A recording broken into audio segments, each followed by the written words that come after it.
things and grant the things that they want. Right, but that's only because prior to the civil rights movement and affirmative action, etc., you didn't have any rights at all.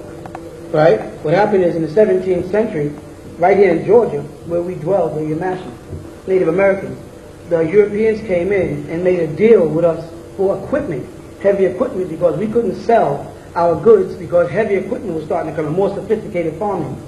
So they made a deal with us and told us that they would give us a certain amount of heavy equipment, like they usually do, and we pay them back in 6 months. You follow? However, and you can read this, you can read up on this. However, after we did it, they didn't hold true to that treaty because it was oral, not a written agreement. They came back within 3 weeks, and then when we couldn't afford to pay them, what they did is they took the women and the girl children from us. All right? It didn't stop there, because that's not how the Yamasees dealt, right? And they started having children by them. All right? What happened within a year's time, the Yamasee were trying to hold true to their word, and when they found out that these Caucasians, these British Caucasians, were having sex with their daughters, there was what they call a Yamasee massacre here in Georgia, right? Like the Zulu did, and they rose up and they started massacring Europeans and pushed them off the land. But what they had to take back into consideration is that a lot of their women had been raped by these Caucasians, and the children being born to them were mulattoes. You follow that? These mulattoes grew up, wanted to leave our campsites, or what they call presently reservations. They want to leave the land and go and look and seek out lighter people. So when these mulatto children sought out Caucasians to marry, they produced these Caucasian-looking people who by right can say they're Yamasee. You follow? You understand what happened? And then what happened is the tribes a war broke out. We blended in with the Seminole, the Creek, the Oshito, the Wichita, and different tribes as Yamasees. We ended up inside because then all the Europeans came together against us because we whipped a couple of ass. So they got all the different tribes together, all the different cults of the Irish, the Polish, the French, everybody got together and came down on us right here in Georgia, right here in Milledgeville. You follow? And mashed us. So the men we had migrated in different directions. Those that went to Georgia, we became known as the Seminole. So far, ones who are going, so others of us went as far as Chile, became as far as Yucatan. We scattered in different directions, and we became mixed in with the Cherokee, so you find a lot of your Yamasee saying, I'm a Cherokee. And you say, how do you know? Because my grandmother is a Cherokee. And it goes back further than your grandmother. What about your great-great-grandmother? What tribe was she? Because the Cherokees was not always there. So they were called Annie Indiga, which meant we the people. And all the tribes started naming themselves, like I mentioned a couple of weeks ago, we the people, because that was the first line of the Iroquois Constitution. So when the Constitution was set up here, as a remembrance of who they are, most of the Native Americans in their own dialect named the tribe we the people as a group, because we all had to unite to survive. And so we broke off and became different tribes. So yes, you have Caucasians that can stand up and say, I am Yamasee.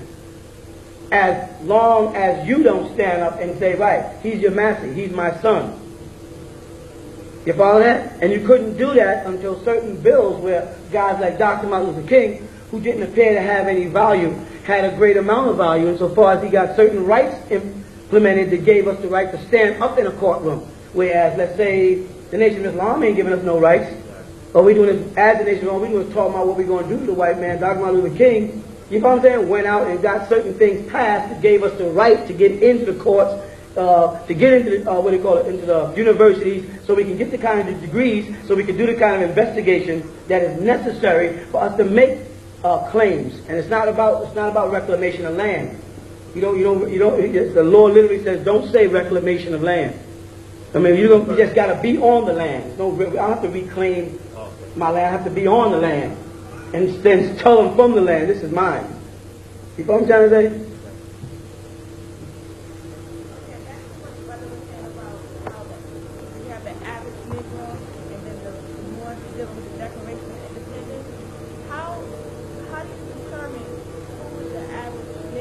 They made that rule.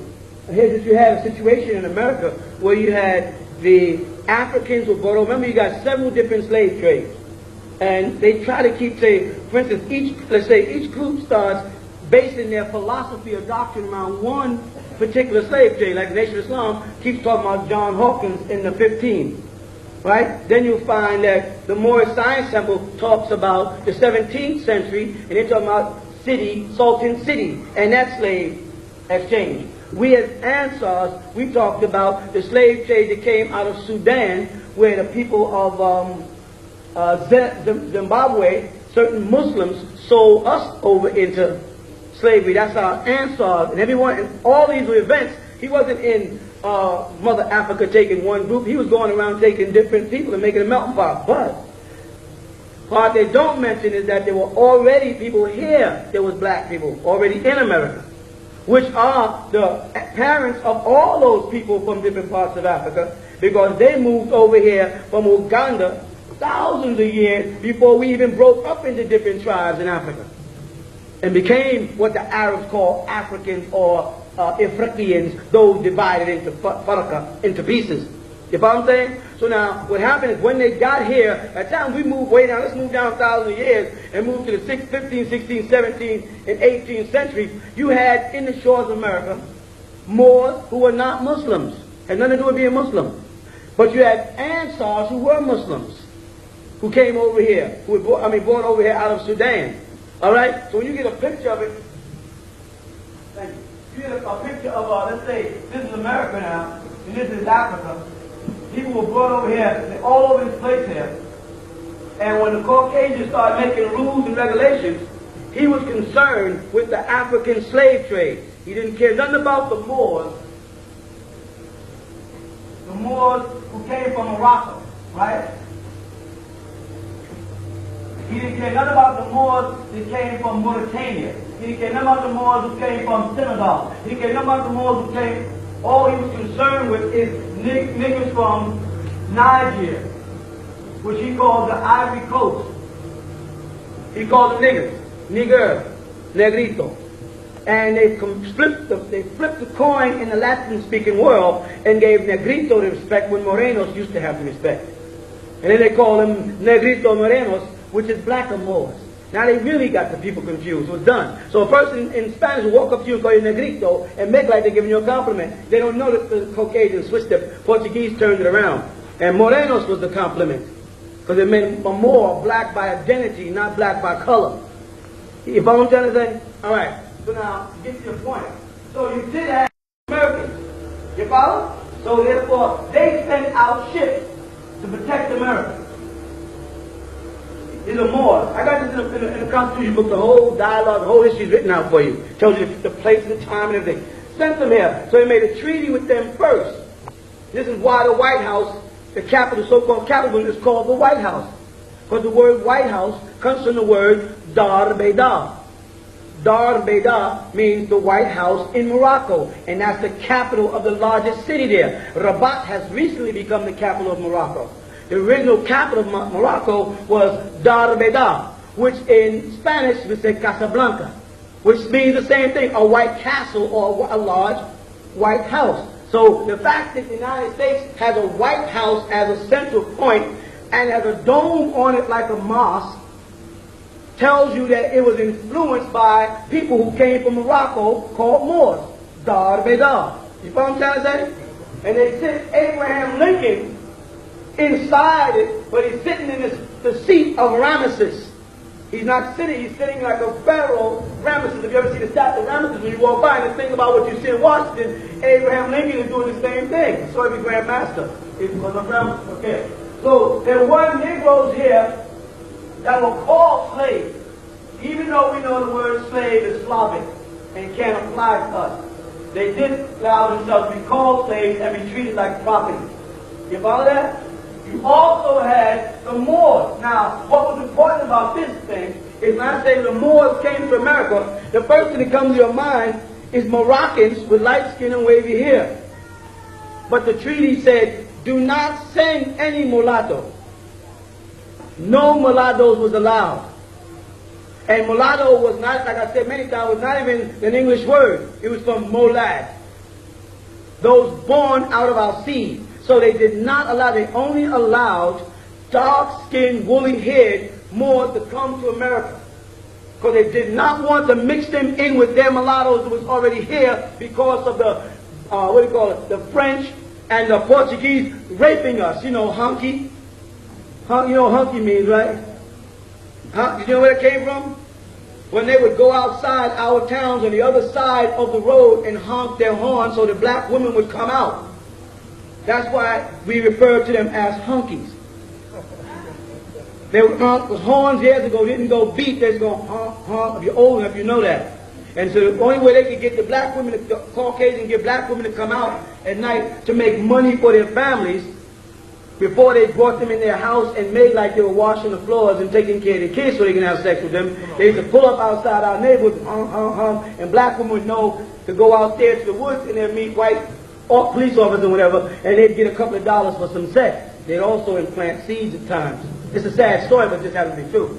That's where the name came from. But okay, if I got lost. So they only allowed a certain Moor here. They were afraid that the Moors that came in were going to get mixed up with the Africans that was here and the mulattoes. So they said, make sure you only bring in dark-skinned, woolly-haired Moors from Morocco.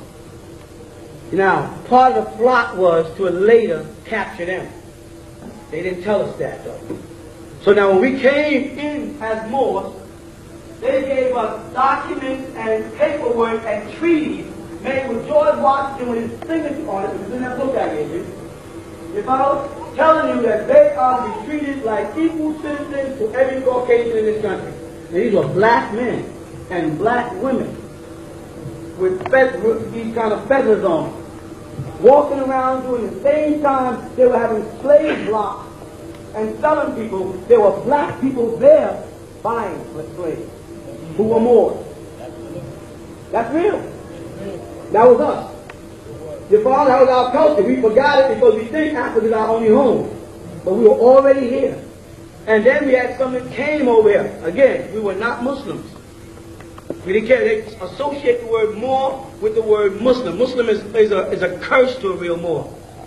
Because we knew that the Berbers invaded us with their Arabicized ways and poisoned us into believing in their image and therefore pushed more out of existence, and all the cultural contributions we did got lost.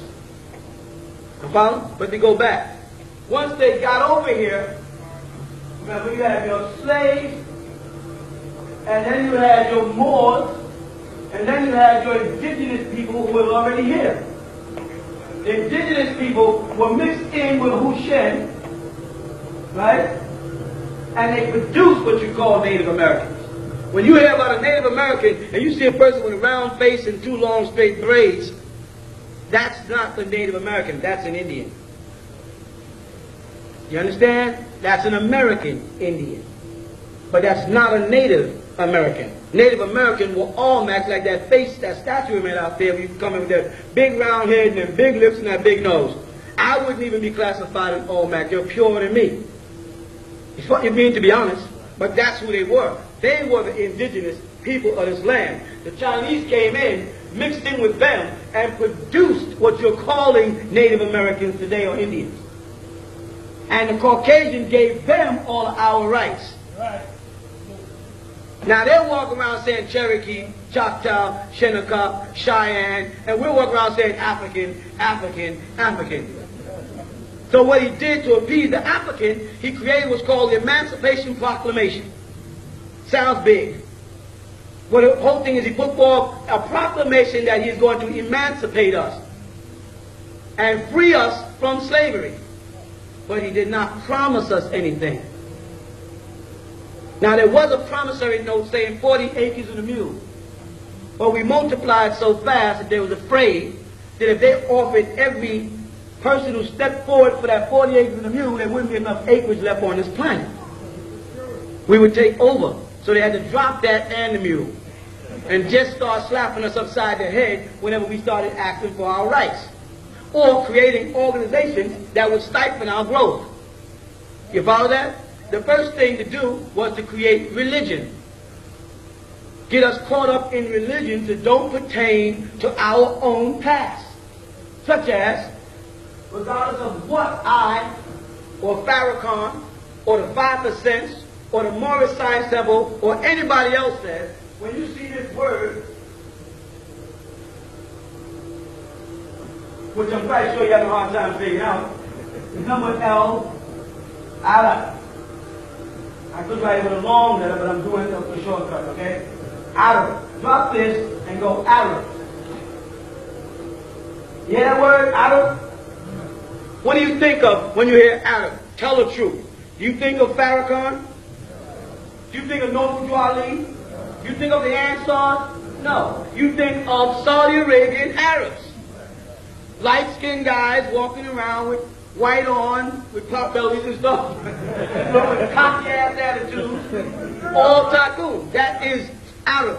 When you trace that back to, they'll say Muhammad was an Arabian prophet. No Muslim will deny that Muhammad was an Arabian prophet, right? So there's a subtle confession that Muhammad was an Arab, but they don't say that. But they'll have AA if they want. That is the birth of Muhammad, the death of Muhammad. The hadith of the Muslim world describes Muhammad as a pale Arab. So any Muslim in America, any one of us who's black-skinned, who stands up and says, I am a Muslim, is making a fool out of ourselves. Because as far as society, the records, and history, Arabs are not black-skinned, nappy-haired people. Now we can modernize it and say we're 5%, gods of the planet Earth, nation of Islam, Ansarullah. We can modernize it, but at the root of it, you follow? There's still Arab. You go to Nigeria, amongst the Hausa, they can be as black as night, and they're Muslims, they're still surrendering to an Arab culture. Meaning if you take it back to its point of origin, you don't see you see an Arab. So you don't have the right, and your rights won't support you in any international courts in this world saying, I am a Muslim. By religion. Because Muslim will be synonymous with Muhammad of 570 who gave birth to it. Women. And the Muslims have to fabricate a false history to stay in the world of trouble by saying all the prophets before Muhammad were also Muslim. Until you say prove it. They say, well, I can show you the Quran. I ain't asked you to show me your book. Your book started in the year 610 and stopped in the year 631 when Muhammad died. This is when Muhammad received his first revelation. Moses, Jesus, Abraham, all of them were before Muhammad got the Quran. Correct? Right. If the criteria for being a Muslim is belief in the Quran, then how could Jesus have been a Muslim if the Quran didn't exist when Jesus was born? How could Moses have been a Muslim if the Quran didn't exist when Moses was born? See, Muslims had to create a fake history because they only got 1,400 years of history, and now with computers, people are able to jump thousands of years in time in a couple of seconds. Historians, anybody can become a historian just by opening a laptop computer and doing a putting in Corolla and go back to Muhammad and say, well, then how could Jesus have been a Muslim if the criteria for being a Muslim is making salat 5 times a day? And Jesus didn't make salat 5 times a day. And the criteria for being a Muslim is you can't make prayers anytime you want to. You must make them according to a schedule. And Jesus went in the Garden of Gethsemane when he felt like and fell on his face and prayed. So what's your criteria? They needed to fit in history to control the world as the New World Order. You understand? Now let's go back again. Let's go back. Because we eliminate this every time they say I'm a Muslim, I'm a original man, and I'm an Asiatic black man. You got a whole bunch of crap. Asiatic black man, you think you slick. You think you're easing into Asia with these Arabs, but you ain't. That's a con, Asiatic black man. They get you out of Africa into Asia so you can start thinking, I'm an Asiatic. Thinking you ain't no Asiatic. Look up the word Asia means Orient. And you ain't no Oriental. You can slang, you can take your eyes slanted, you still won't be an Oriental. Still be. The next step is to go back to Jesus. When I go back to Jesus, I go back 2,000 years ago. You got that? Got it. That AD and BC, they real confused. They don't know when the world was born. Now, when you get the picture of Jesus in your mind, and don't lie, because you've seen the picture we do, nigga. So nigga lie quick, don't lie. Right? When you think of Jesus, what do you think of? That man on your grandmother's wall. Don't lie. Either he's kneeling down doing this, or he's standing there doing this, or he's doing this, but it's the same old little Jewish boy. But he's definitely not Joshua from down the block. He's definitely not no black man with no big lips and no thick nose and no nappy hair. Now we can draw all the black Jesuses we want. The same way the Muslims can fabricate any part of history they want. We can start creating black Jesuses to make us feel good. But when the world looks at it, you follow? And you say, I am a Christian. Christian is synonymous with Romans and Greeks. Correct? And it doesn't fit you. The shoe don't fit. Or should I say glove? When we go back to Moses, we're going back to 4,000 years. Actually 3 and something, but 4,000 round off. Now there's a little trick in history. Because Moses was born in Egypt. Correct? He wasn't considered a little white boy born in Egypt. He was considered an Egyptian while he was in Egypt. Because they gave him an Egyptian name, Moses. Which simply meant to be drawn out of the Nile. Joseph got them into Egypt, the Israelites. The Israelites who got into Egypt came in there after Solomon and them had already mixed in with Hittites. Because the description of Solomon in the Bible is that he's light-skinned with black straight hair. Not that he's an African. I don't care how much Rastafarians want Solomon to be black. Solomon, according to the Bible, is burly with hair like raven, black like a raven. That's black straight hair with an ivory belly. Now, one of you niggas upstairs will pop open that belly. There ain't gonna be no ivory unless milk is dribbling off your lips. You understand? So Solomon was a light-skinned, he was one of us, but he was light-skinned with black hair. The Egyptians did not like that blood mixing. But the Israelites did get into Egypt to work for us and mix in with our blood, creating a lot of these pictures you see of Egypt today with all these different races of people. But Moses was considered one of them, but of mixed blood, not a half original man. Right. You know what I'm saying? Moses was there with mixed blood, but you don't. In history, they will not identify Moses with American Negro or African.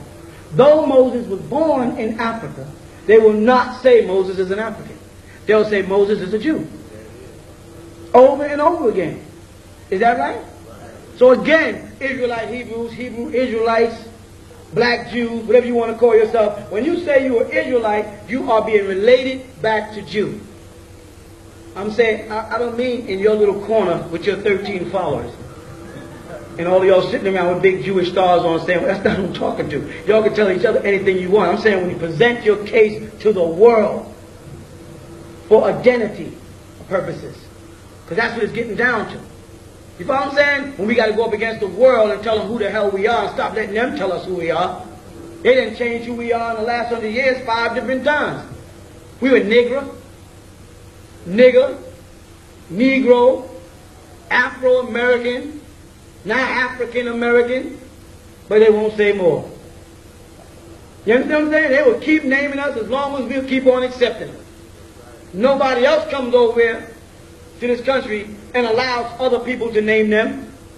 The Italians come over here, and you go to a pizza store and they got an Italian flag up, red, orange, and white, and they'll say, I am an Italian. You call them a greaser, or what's the other thing they use for them? A what? They don't recognize it. They take it as an insult. If you call the Chinese a slopehead or slant-eyed, they take it as an insult. They call you a nigger, Negro, or Afro-American, you say, thank you, son. Or colored. Like I got more colors on me. I got the less colors on me than anybody on the planet. Everybody else got blue eyes, blonde hair, red hair, green eyes, gray eyes, pink skin, red skin, beige skin. Niggas all come in one color. How do we end up colored? You understand? Unless you meant they colored us all in one color. All right, let's go back. So, calling yourself a Hebrew Israelite in the international community, trying to get your identity or your don't mean jack. You understand? You're going to have to go back to what is recorded. And you're going to have to go back and prove that. And because you were not writing in your language, but rather they were writing in Latin, and they were writing in Greek, you're going to find two words, Latin and Greek. One is morenos, and the other is nigger, the Greek word for black, found in your Bible, in Acts chapter 13, verse 1, where they call him nigger, right in the Bible. And that word, you look it up in any Bible dictionary, it means black. They were calling Jesus' disciple nigger. Right, so calling yourself a Hebrew Israelite is not getting you nowhere. You follow? Now, when you go before this man and you want to get from under paying tax, you want to get out from under his laws, you're going to have to present a reason why. Saying that you are in bondage now because you're an Israelite don't mean nothing but somebody tied your hands up. That's what the word bondage means in a legal document. They don't give jack whoppy snap about the Bible.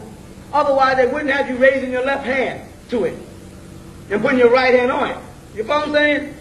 So don't fall for that. All right, so now you get back here and they say that, who are you? Who are you? The world wants to know. Now, you know what we throw back at them? I'm Muslim. I'm an Asiatic black man. I'm original Hebrew. What else we call ourselves? You know what I'm saying? Then he goes like the Pharaoh did when Moses came back into Egypt. The Pharaoh said, who is your God? And he said, Jehovah. And he said, let's look this up. He said, we ain't got no Jehovah's in here. Moses said, I'll be right back. I went back to Jehovah. I said, Jehovah, I told them about you, and they said, you ain't in the book. Who should I say sent me? They said, say I am, that I am sent you. So Moses tracked back across the desert, went before the Pharaoh, and said, go ahead, what's your case? I am, that I am sent me. And they looked at Moses, they said, it's cool, it sounds nice, but where's the proof? This is what you're doing. You're going before the great Pharaoh of this land, and you're walking in there and you're going, I am a Muslim. And they're going, and I am the original man. They go, go ahead. That's all I want to say. And that's all that happens in Farrakhan's speeches. We are the original people. We are the so-and-so. We are the this and this. You are the that and that. He beat you up. He took this from you. All right, now put some money in that can. I'll see y'all next Savior's Day. He ain't saying nothing. And if he says, we are Shabazz, the people are going to open the books of history and do what? The same thing like with Moses. They're going to start going through the list of nationalities, tribes, identities, and say, Shabazz, just a minute. Shabazz, that shit ain't in here. Well, Master Farad told me, Master Farad Muhammad, excuse me, took him another book. And who's he? He's our God. Oh, God. Okay, Master Farad Muhammad. Master Farad Muhammad. He ain't in here. This is what's happening to us. You know what I'm saying? This is what's going on with us every day. It's been going on for 400 years with niggas standing up with somebody else's culture and coming at the world as if they represent us. You understand what I'm saying? But now if you step back and say, who is your God? Say, I'm my own God. I can be found in every one of those books. Because if you just trace out the history of Jesus and his description according to your Bible, you'll find that Jesus is black. Your hair like lamb's wool, feet like burnt brass, as if they've been burnt in a furnace. That is the description in the Bible. I don't care what the hell you got on the wall. I don't care who drew that picture you got up there. According to the Bible, that's my description. When I want to trace out Moses, I know Moses was born in Egypt, so Egypt is in Africa, so Moses was an African. That's who I am. And Moses, according to your Bible in Exodus chapter 7, verse 1, went into Egypt as a what? As a what? As a Elohim, as a God. You know why he went into Egypt as a God? Because he couldn't go before him as a man, because the man in charge saw himself as a God. So when you're sitting in a court, and that man is sitting on that bench in front of you, right up there they got God. He's sitting up there. What does he call himself? Magistrate. What is that? The master. The one in control. God. This man makes you put your hand on a Bible over here on the left side of the court, and then makes you make a plea. What is plea abbreviated for? Huh? To beg. How do you beg? Now, the statement is, in God we trust. Correct? That's right. So if you said to him, I don't plead, I trust in God, and you're not God, so you can't sentence me, because vengeance is mine, says the Lord.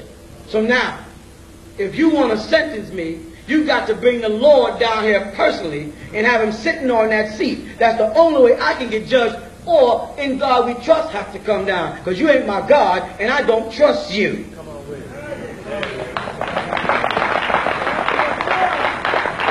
You may catch hell there in court. But you will be right, and you will eventually win. And if they can hush it up, they'll push it out to court. Because you don't have to plead to no man that has a court that says, in God we trust. You would have to deal with who? God. And that judge is not God until you surrender yourself to him in a plea. Or what they refer to as a plea bargain. Listen to that close. A plea bargain. I commit a crime. Right? You're the judge. You know I committed the crime. The DA works under the judge. He knows I committed the crime. I know I committed the crime. My lawyer knows I committed the crime. And I can go into the back room and make a deal called a plea bargain. Which means the judge, the DA and them are willing to overlook the crime. Is that justice? No. If I committed the crime, I should be tried and sentenced. How can you make a bargain with crime? If there's laws of right and wrong, how can you bargain with it? How can you batar crime? That tells you there's no system there. You understand? You pay tax because you want to pay tax. And they'll chase you down and beat you up for those tax because you want to pay tax. And tax in this country.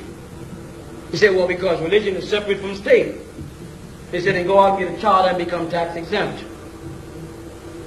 But as long as you're tax exempt here, I can go into your records, check your books, and do anything I want, anytime I want to you. Go ahead, Dad. You understand what I'm saying? Say what I didn't mean that. I said separate religion and state. I am the state before your religion got here. And your church is based on religion because it's under God.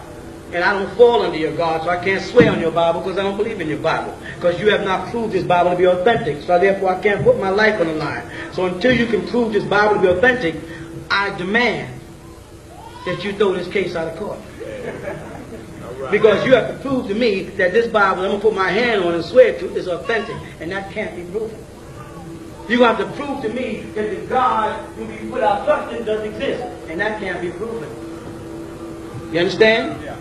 That's the law. But as long as you keep surrendering to him, keep on signing things over to him, you keep on giving him the power to rule you and control your life, you ain't got no power.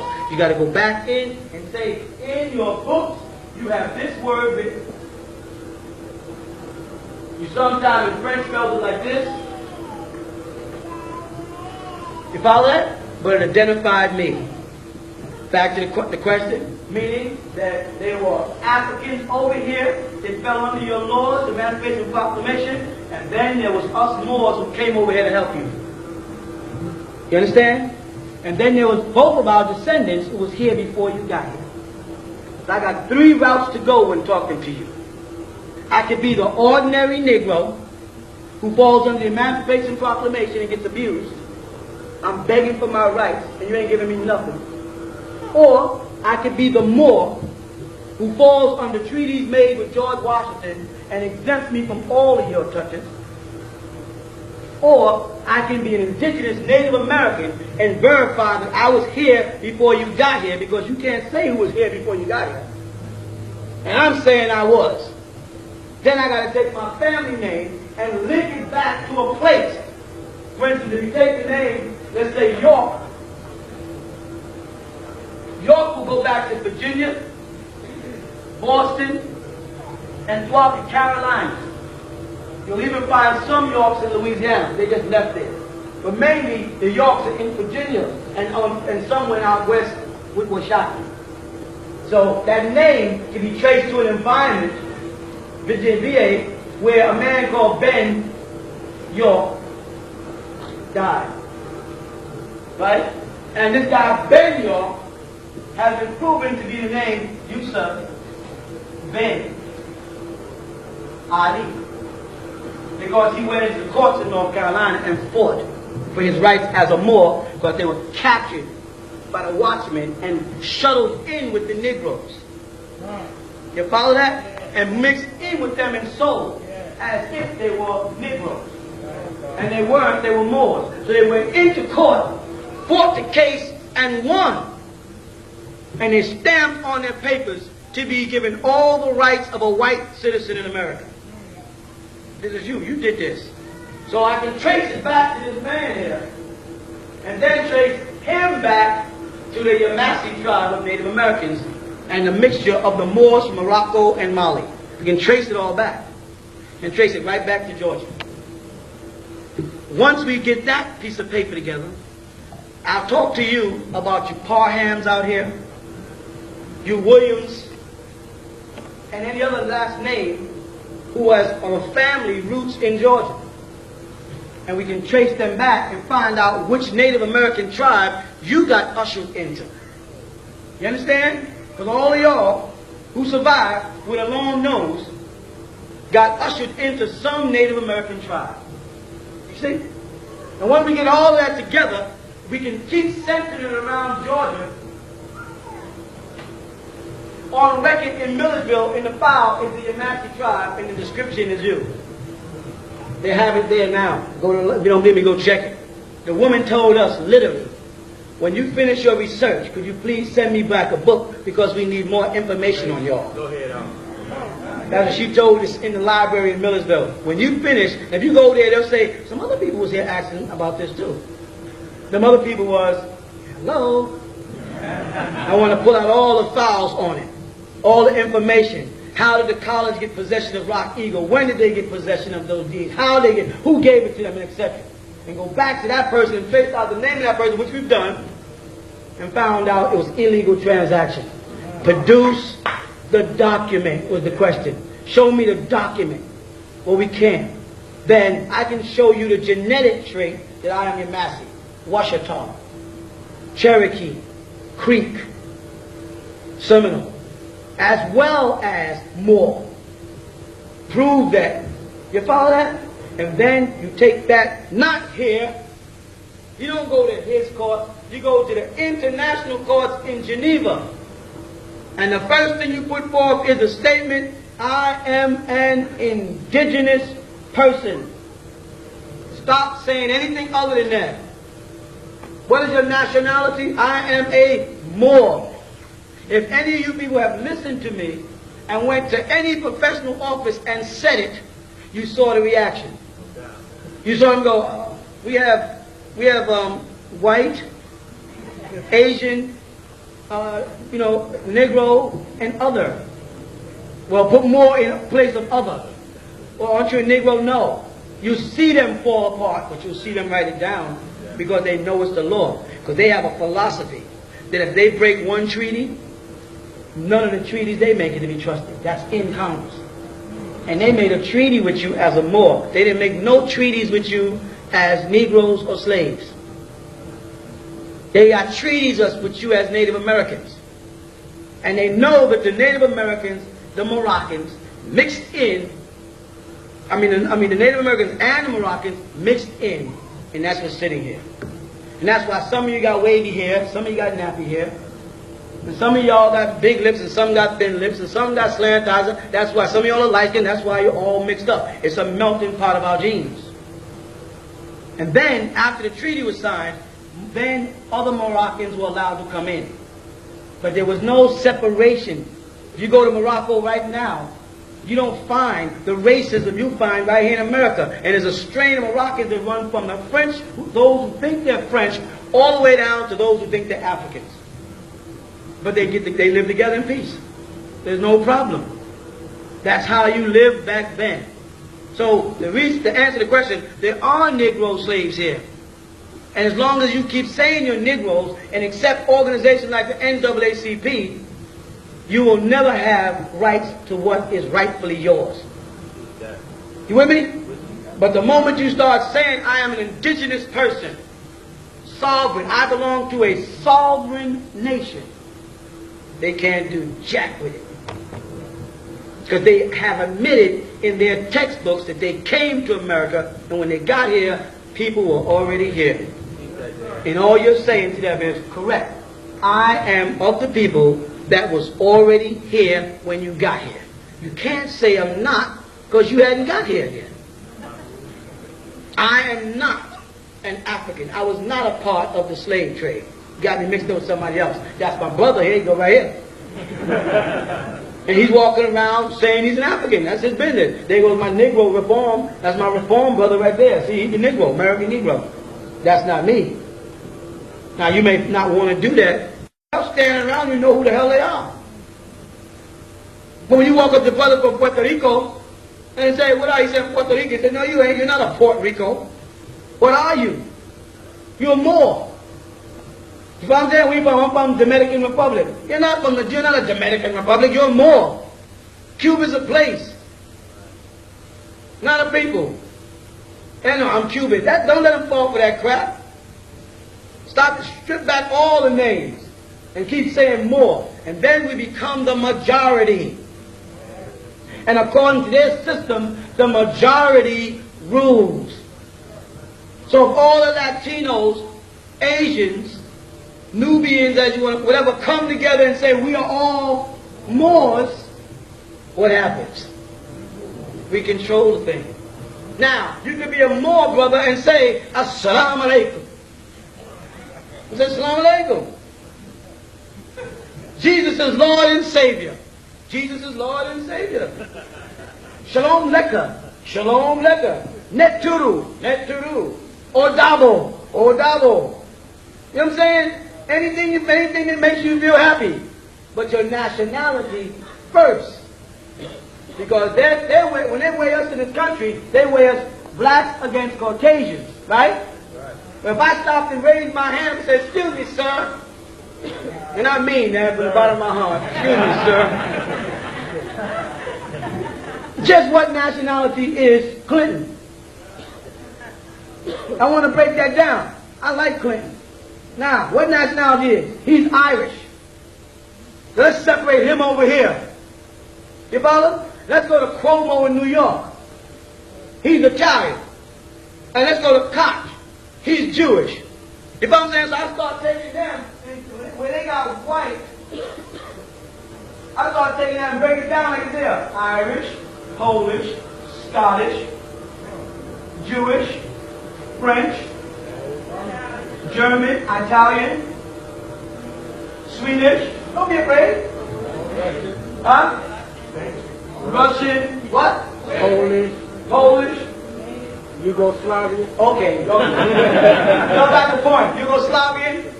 However, they say we are all Negroes. They don't want to recognize that if a person comes over here from Trinidad, that he's a Trinidadian. The moment he gets over here, he becomes a Negro. But brothers from Cuba, and he's dark skinned right away, he is. Everybody who speaks Spanish is Latino to them. They don't care whether you're from the Dominican Republic. If you speak Spanish, you're Latino. Correct? And you say to them, excuse me, sir, I'm not Latin. Because Latins are Romans and I'm not a Roman. Your father there, you back him in his tracks. Person says, excuse me, I'm not a Trinidadian. I'm not Three Mountains. You know what I'm saying? What will happen when we do to them what they have been doing to us in reverse? Will demand that they present the man on television or the woman on television that commits the heinous crime, that they put first their nationality. Because unfortunately, because we are causing them all look alike, if a crime is committed, they put you on television and say, well, a nigger did it. They don't say a Cuban did it. You know what I'm saying? It's a nigger did it. But when Caucasians do that, there's no way to log it. I want to be able to say, okay, an Irish man is the one who robbed that store. A Jew just burnt up that building. What was his name? Who burnt up the government building? What was his name? McVeigh. What was it? McVeigh. Well, say it. You know, not y'all, them. Say, young Irish guy blows up US FBI building. So everybody can turn in and focus on the Irish and say, you Irish are bad people. So if I catch Irish people walking in my neighborhood at night, I can stop them and say, you better get out of here because you're up to something. If I have a store and an Irishman walks in, I can walk up and say, oh, can I help you? Because you got a history of blowing up buildings. So we don't need you Irish people walking around our neighborhood. That's what they do to you and I. Snoop Doggy Dogg commits a crime, and I walk through the neighborhood and they ask me, come here. What are you doing here? Walking through the neighborhood. You live around here? Does it really make a difference? Yeah, it makes a difference, because we don't know who you are. Are you supposed to know who I am for some reason? Do I have a hit record or a movie or some shit out? Unless you're implying because I'm walking through a white neighborhood on the planet Earth in the U.S. of A. where I have my rights and pay my taxes, that you're supposed to know who I am. But I know you're not doing that, because you'd be in violation of my rights. You wouldn't want it. That's not what you know what they'll say? Nigga, just get out of here. Whoa, so, more, just get out of here. Nigga wouldn't have questioned you. You know what I'm saying? I have a right to stay here unless I'm in violation of some law. I have over $7 in my pocket, so you can't get me for loitering. I don't have any tools, so you can't get me for burglary tools. I don't plan to piss on the sidewalk, so you can't get me. I'm not going to talk to no white people, so I won't be disturbing the peace. So what is your case? And if you don't have no case, get out my face. And you do have a right to ask them. You just don't know you do. And when you start asking them, they back up off you. I'm not saying you to get arrogant. I'm telling you to ask questions. If you know you speed, nigga, don't say why you pull me over. Because then when I want to question him when I wasn't speeding, that's what kills it. Because you lied. If you speeding, they pull you over, they lie, I speak, give me a ticket. Because I know I'm going to say, I wasn't speeding. I was only doing 150. I didn't know I was speeding. Then when I come to the neighborhood and I'm not speeding, they pull me over. Just to keep us out of the neighborhood, man. So yes, there was a mixture. We have got to put them on the spot. And as you talk to Caucasians, the same way they do us, say, by the way, what's your nationality? Yeah. What do you mean? What's your grandmother? She's Irish. Oh, okay, just want to know. Why you want to know? I mean, there's anything wrong with me wanting to know. I just want to know what you know. Because if you're Irish, I know that you believe that you came from little gnomes and shit. And at least I know back in your history there's some dumb shit about men walking around with bagpipes and short skirts. You know what I mean? I just want to know. Is there anything wrong? And if I talk to a Jew, I say, at least now I know you think you God's chosen. Everybody else is Gentiles. Everybody's going to hell except you. At least I know how you feel about me. Now if I say you're Italian, you going in the mafia? Why you got to say all Italians is in the mafia? Why you got to say all niggas rob people? Let's set the record straight. Let's stop being questions and let's start throwing some questions politely. Like I said many times, they ask you, can you help me in the store? What do you say? Yes. A white person walks up to you, you shopping, they say, can I help you? You say, yes. The moment I finish shopping, I get my package, I want you to help me carry it to my car.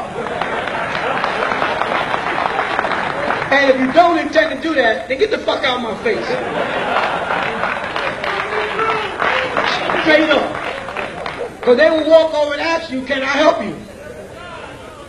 You know what I'm saying? There you can help me. Nigga, carry this bag. That's what you mean, right? Because you can't help me decide what I want to wear based on the way you dressed. You can't help me pick my style of clothes. Look at them shit you got on. So what you mean by help me? Carry my packages. What else could you possibly mean? You understand what I'm saying? Any other questions on it? Yes, brother.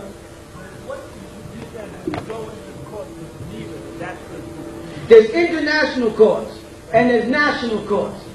All right?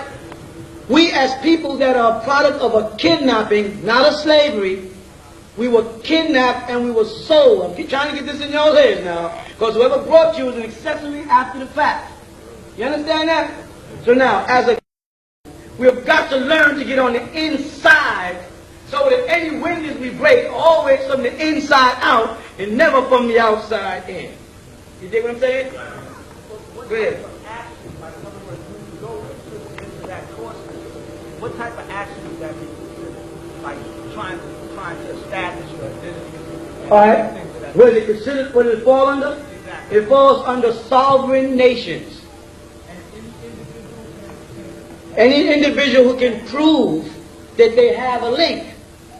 If you just jump up and say, I'm a Native American, I'm a Cherokee, they'll say, which Cherokees agree with you that we have on record as Cherokees?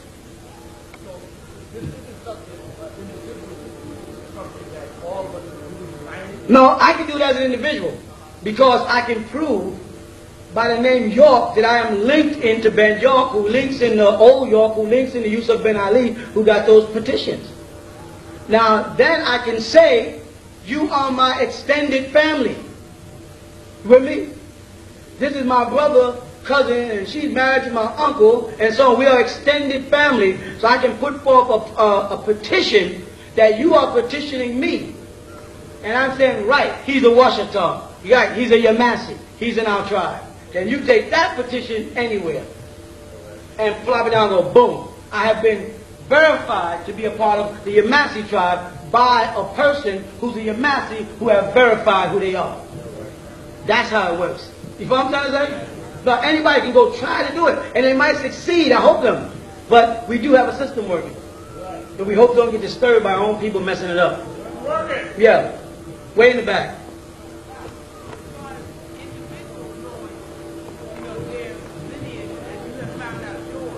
I already knew mine.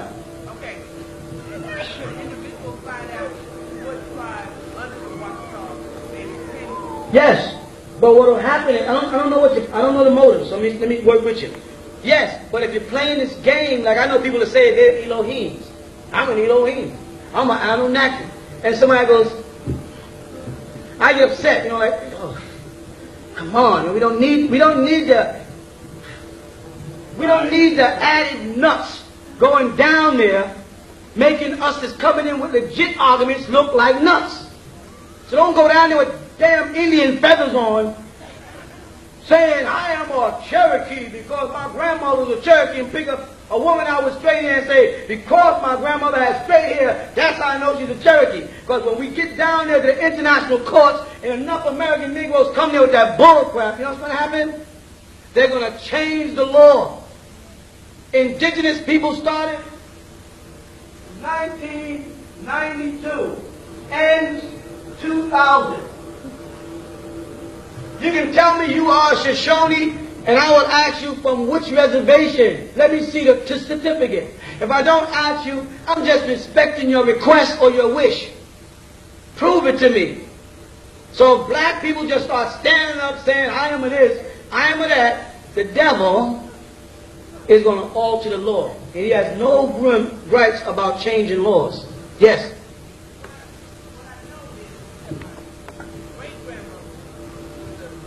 What's the proof?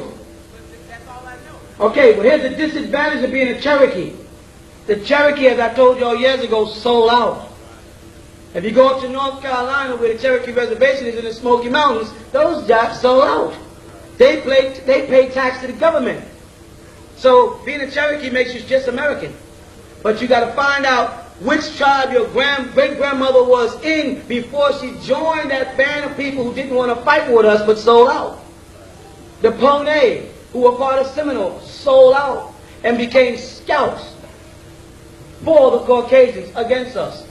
Our own people. You follow that?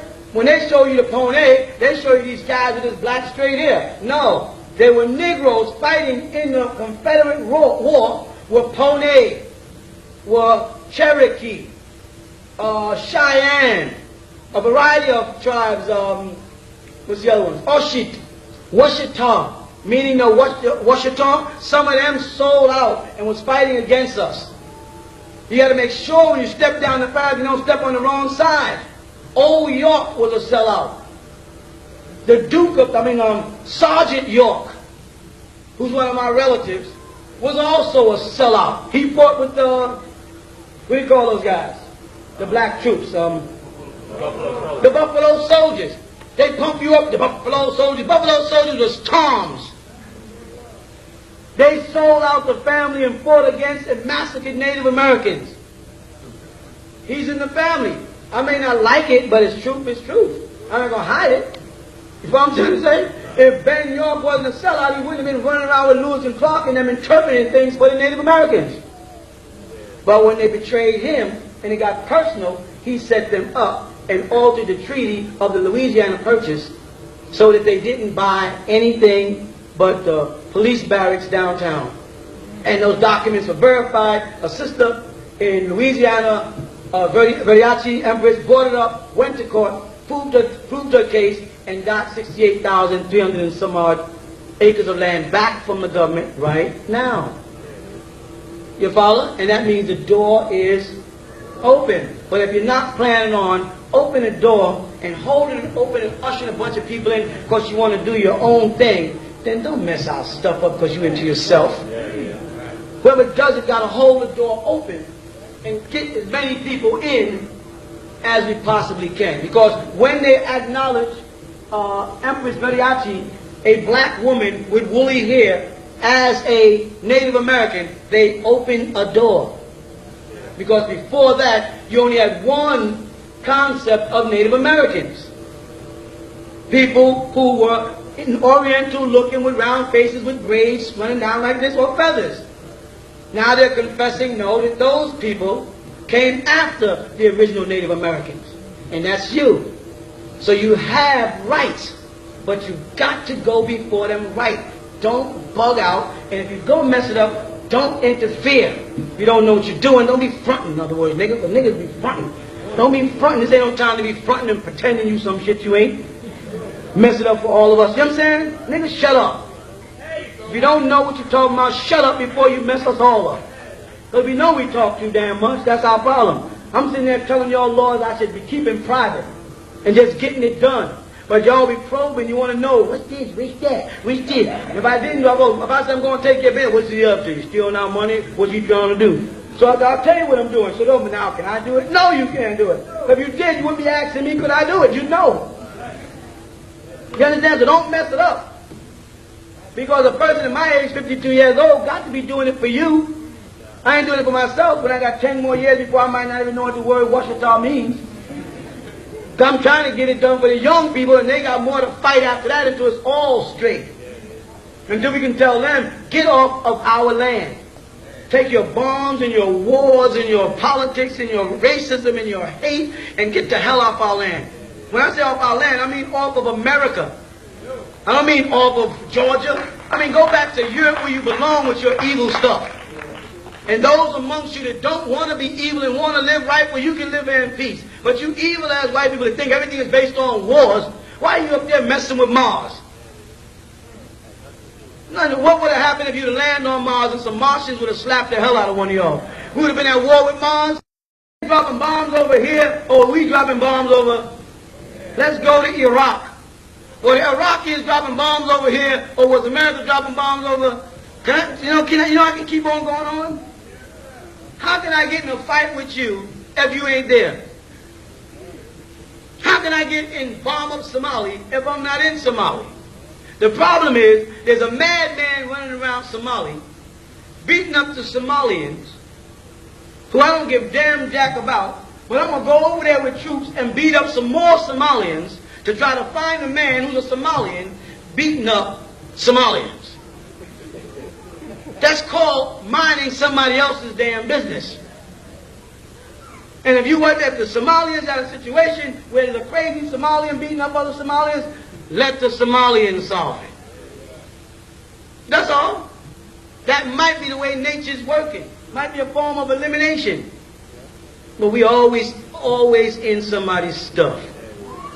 And the moment a group of people like us sit back and say, I want to have my own stuff, all week we got them out here, can we take pictures? They pull up to the pylon, 20, 30 of them a day. Can we just walk around? What's going on over there? Read the book. They're ready to get involved. They be walking around there with rose bushes on their heads and, and crystals, and that's what they want to do out there. They want to be involved. We can't have nothing. Every time we get something, they want it. And when they come out and ask us, what was the drums thing, the banging the drums all night thing you guys do, what is that?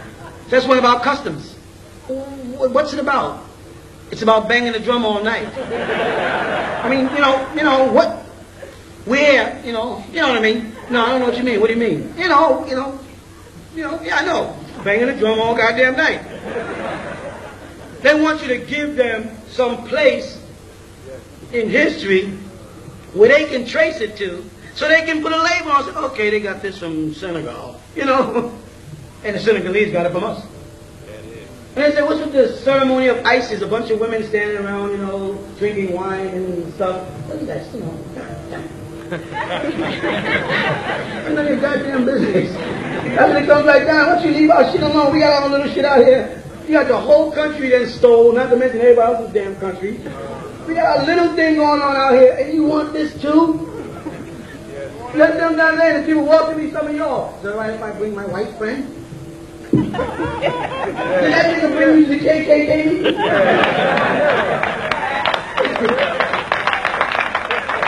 Did he invite your ass anywhere?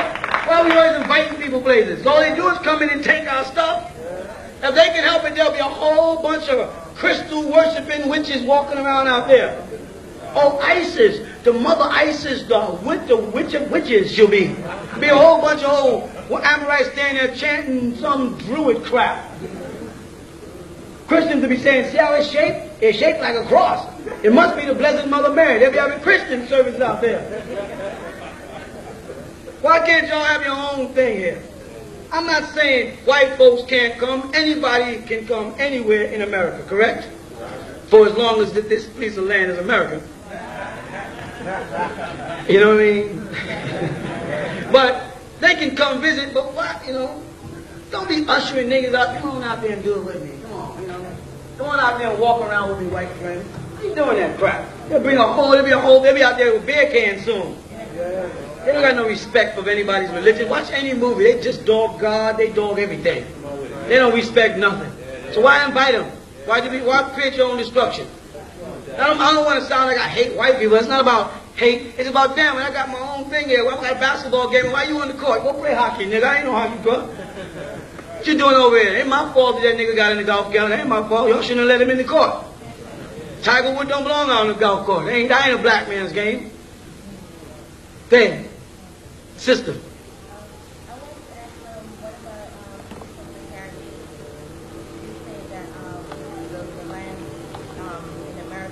Let me draw a circle. I understand exactly. This is the Caribbean. I mean, that's not the Caribbean, but that's the big deal. All right? I'll do that. Now I'll do the Caribbean, right? Now, this is Africa. All right? Archaeologists, paleontologists, all of them agree that everybody that's walking on this planet came out of here. That's a fact, correct? So now, some of us walked straight on across here before it parted. Right? And then some of us drifted on down. Some of us did it because we wanted to. Other of us was put on ships and taken. But we all started out from here. So whether a person has a Irish accent, which is a Jamaican accent, which is really Irish, if you listen to it close, or a Negro accent, or a Southern drawl, and whether somebody likes plantains, or someone likes fried chicken, or chitlins, all of us are the same nigga with a new name. You know what I'm saying? And we got to start telling him, I ain't no Jamaican, I ain't no Haitian, that's just a place I'm from, I am a Moor. And we become a massive amount of people with one race. You know what I'm saying? And then when we move like your family wants to come over here from the islands, you just say, come on. And they can't stop you when they recognize who they are. But as long as she's saying, or I'm saying, I'm Trinidadian, and I want to come to America, then he said, ask me, can you come? You know what I'm trying to say? Ask me. And if you said, I'm called a Trinidadian who was once in America before you moved me here, I'm going back home, they can't reject you. There's laws that you don't know, power you don't know you have, because you have this tendency to go surrender to him. That's the answer to the question of how come Farrakhan was allowed to go to Libya when Americans were told they can't go to Libya because Libya was at war with America. Because Farrakhan is not an American. You follow that? They can't stop you. They can only stop Americans. You follow that? He don't even know that's the reason why. He don't know that's why. He's probably trying to figure out himself why they didn't whip this shit out of him. Because he's not an American. They really can't stop you from going anywhere. Because I can't stop you from breaking your way out. He can stop you trying to come back in. You with me? Yeah. So right now, if we want to leave and go to Ghana, we can pack our stuff up and we can go to the airport, right? And jump on a plane and go to Ghana. And nobody won't bother us. You know that, right? On your way back in is when the customs stop you and check your stuff and check your passport and check your visas and ask you about your exit visa and your entrance visa. On the way out, they don't care. You can drive from here to Florida and they won't even take tolls. On your way back up, back home, that's the way it works. You with me? It's a game. It's a big game they're playing. And we gotta get out from under the game. And when enough of us start doing it, then they will alter the law and get out your way. You understand? They will take an organization like ours and say, give them what they want. Because the people that follow Farrakhan ain't gonna never listen to him. Because they listen to nation. You just said it, nigga. Just as something cool to say. It's nation time. But now, what do you do to prove that it's nation time, that we are an independent nation, and that we can stand on our own? What are we going to do about that? Nothing? Well, we got to start somewhere. The people across the lake over there, across the road, called us this week and said to us, being you won't sell us your land, we are willing to sell you the land across the road. You know what that means? Nigga, being you ain't leaving. We're leaving. We have, how many acres here, y'all? That's 600 more they want to sell us. Now, that's real. All the other crap, we got some land down south and we putting together farms and all that kind of stuff. That don't mean nothing if you're not trying to set up an indigenous nation, sovereign people, making decisions over themselves, educating their children. I can channel the amount of crack that comes in here, the kind of alcohol or spirits or whatever the hell you want to call it that gets in here, create your own police department to police your own environment. You know what I'm saying? Then that's called peace of mind. So you ain't no Muslim until you got peace of mind. And you ain't got no peace of mind living in his world while you saying Assalamu alaikum. And he's telling you what to do and how to think.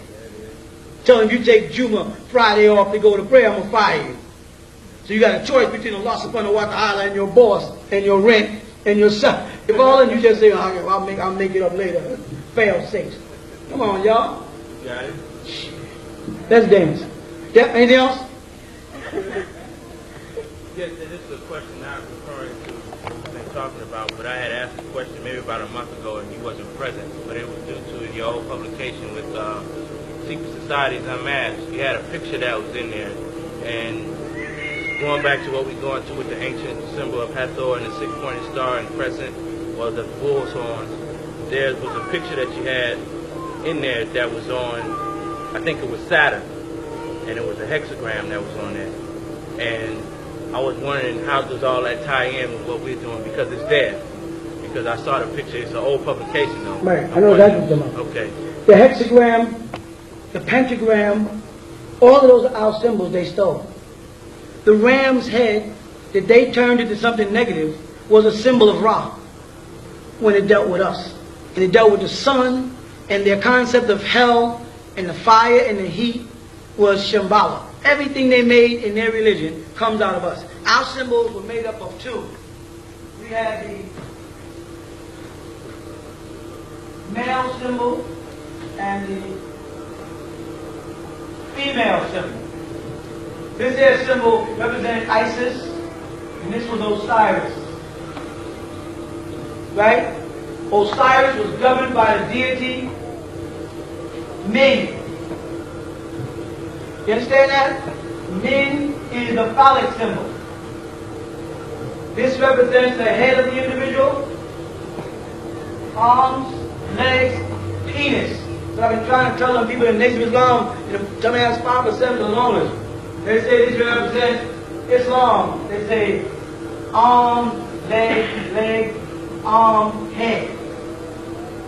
You heard that before, right? And I said, well, I don't know about you, bro, but I got an arm, a leg, a penis, a leg, an arm, and a head. I don't know what happened, what religion you come from, or who cut the shit off. You know what I'm saying? But you're missing a point. If any man in here stands up and parts his legs like this and spreads his arms out, you won't get a 5-pointed star. You may see a 5-pointed star because he's dressed. But if he stands like this, you going to get a 5-pointed star? What are you going to get? All right. Now, when you look at this, this is a cavity, a meeting point of the power of birth. Which creature between us will stand like this and be 5 points? Let's think for a while. But this is real goddamn complicated. Now, let me see. Women. Yeah, right? Am I right? Right? Women, right? When is the Nation of Islam going to wake up and realize that dumb shit, arm, leg, arm, head is not real? You follow? Never will. And this symbol in ancient times was inlaid in this symbol. They used to put this within this in a circle. They called this one the seal of David, and the seal of Solomon, and they call this one the shield of David. In ancient times, both Solomon and David was us. Now, when we put a crescent on it, and put a star here, and tell the world that this is a symbol of reality, of facts, all wise, right, and exact, perfect, bond, you lying, nigga. Because if I complete this moon crescent, there's no way a star can get on this side of the moon. You with me, man? As long as you show a crescent, you give the impression that a star can be placed here. But when you see a crescent, you're not actually seeing a piece of the moon, you're seeing a whole moon with a piece blocked off. And no star could get on this side of the moon. So it's a lie. It's an illusion. It is not the truth to tell a person that the 5-pointed star in is the universal symbol of the sun, moon, and stars. You know why? Because when I say the symbol of the sun, moon, and stars, what am I doing? I am being redundant. Because this and this is the same damn thing. It's lies. So when they present a 5-pointed star on a crescent, they intend to tell you lies. It's an illusion. it causes confusion. And that was the purpose of religion from day one. To divide us. To have us kill. Who is responsible for most of the bloodshed in the world today? Religious people. Terrorism. Right? Self-righteous individuals who think they are in direct contact with Allah or God, and thus they can go off and kill people. It's an illusion. And it creates confusion. And we have to defuse it and put the facts back. So pop off that 5 point, look down at that 5-point star and crescent ring you've been wearing and realize you've been had. Now if you say, well, God, what about the 6-point star and crescent? Isn't this an illusion because this is a star and it can't fit inside of a crescent? We spoke years ago and we told them that this symbol is not a crescent, that it was a symbol of a snake with its tail in its mouth. The crescent is only used when it's dealing with Isis or Dinah, the female principle. The star was supposed to represent the semen, the power of male, the reproductive, the ovaries and the semen coming together. Not a star and a moon. The serpent with his tail in his mouth represented taking control over evil. It's like a dog chasing himself in a circle. And in that, we put the seal of Solomon. And in that, we put the key of eternal life. Questions here. The spear, if you see on my face, it's the same as the ark. It's the same thing. But we did not say it represents the universe and the sun, moon, and stars, because that would be a lie. Whether they like it or not, it's a lie. Okay? Alright? Okay, so basically, is it a symbol for their Saturn, like it is here? It's all, yeah. Definitely. Okay. You have, no, what you will find, when you look at what they find, which is beautiful for you, because I'll go back there too. When they go to Mars, and we said they were on Mars, and people are saying they weren't on Mars, and this was like 5 years ago, right? You felt a little crazy, because you were listening to this crazy man called Dr. Malachi Z York, who was telling you that they're on Mars. They got Mars projects. Remember that? And you was reluctant when you was in an intellectual conversation to bring up the part of the doctrine where I mentioned that they were on Mars. You beat it around that part, use the part of the doctrine where you wouldn't look stupid. See, but now that they're showing you flashbacks from Mars, and you know anything you see on television, they had for at least what? 10 years, you realize they was on Mars what? So now something else you said is confirmed. And when they get to Mars, they're naming rocks already. They're giving them Disney World names. Snoopy. What's with the familiarity? You know what those are? Those are nicknames not to have to tell you what they see. They are appealing to your better instincts. By saying Batman, you have an image of a Batman, your mind immediately goes there. You say, listen, you're on the moon, you're on Mars, you've been up there for 2 days, you're getting messages. Well, here's the facts. Is there life on Mars? Well, according to what we see, there's definitely a possibility that there was life on Mars. Does that mean all of the textbooks pre that date get thrown away that said it was impossible for life to exist on Mars? Or do you admit that there are people on Earth that know a little more than you that said there was life on Mars when you said there wasn't? They can't do that. Because if they accept the fact that I said there was life on Mars and everybody said I was crazy, and now they sound is not, what's that going to do about everything else I tell you? Then when I say, yeah, Europa is the real planet. No, don't fall for that. Saturn don't have no rings. There's no rings. That's dust particles. And the planet Saturn is really the planet Titan. Now they come back. Titan is a planet. You go, I heard that before. Read that in the Holy Tablets. Yeah, the Europeans, okay, they got their own planet, Pleiades. Then they went over and set up their own planet called Europa. They got a planet called Europa. Europa, Europe. Where's Africa planet? It's up there, you know. It's called Sirius. It's called Sirius. Sirius star constellation is where the Africans come from, according to them. That's their doctrine. They come from Pleiades, we came from Sirius. Who the hell was here? And they're making it look like they came from there to Earth and then from here back to Mars. You know what I'm saying? But someone told you, no, we came from out there, went to Mars, planned from there, and then germinated Earth, and then came here. Correct? Then they find stones here on this planet. They come from Mars. But they didn't find any stones on Mars. They came from Earth. So if we put this in proper sequence, it must be we came to Mars first. And from Mars, we came to Earth. But he don't want to deal with that. You know why? Because genetically, by the thickness of his lips, he couldn't have been around that long. Because he made what they refer to as evolutionary charts. And he started dating things according to carbon and how old they were. And when they look at him and his regressiveness, you can figure out by how fast a fire burns out how long it took to burn out.